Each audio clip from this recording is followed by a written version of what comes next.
तेरा ख्याल जब भी दिल में आता है, हर लम्हा एक दर्द सा चढ़ता है।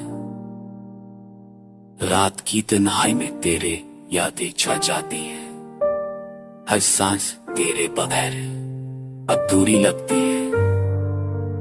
चांदनी भी तेरे बगैर खाली लगती है, सितारों की रोशनी भी सान लगती है।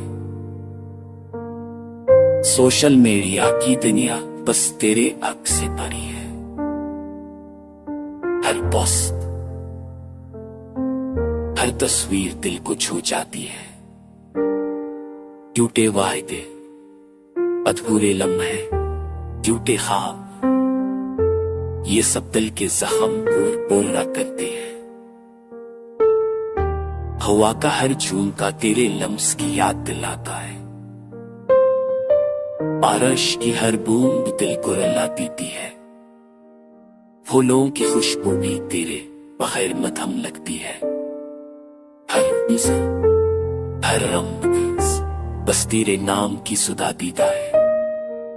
दिल के अंदर खला बढ़ता जा रहा है, रूह भी तुझ से जुदाई के बात करती है। मोहब्बत के चिराग मधम सा जलते हैं, हर लम्हा जुदाई के जख्म दास करते हैं।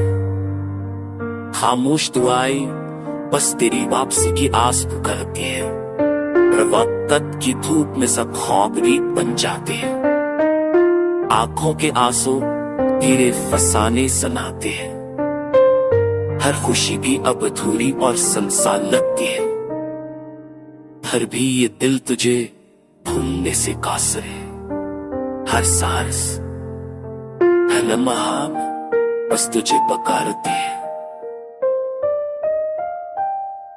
ये दुनिया तेरे बगैर वीरान लगती है, हर भी दिल बस उम्मीद के चिराग को थामे रहता है। शायद एक दिन तू लूट आए, ये आस चली गए, तब तक यादें और दर्द मेरे साथ चुप चलते हैं।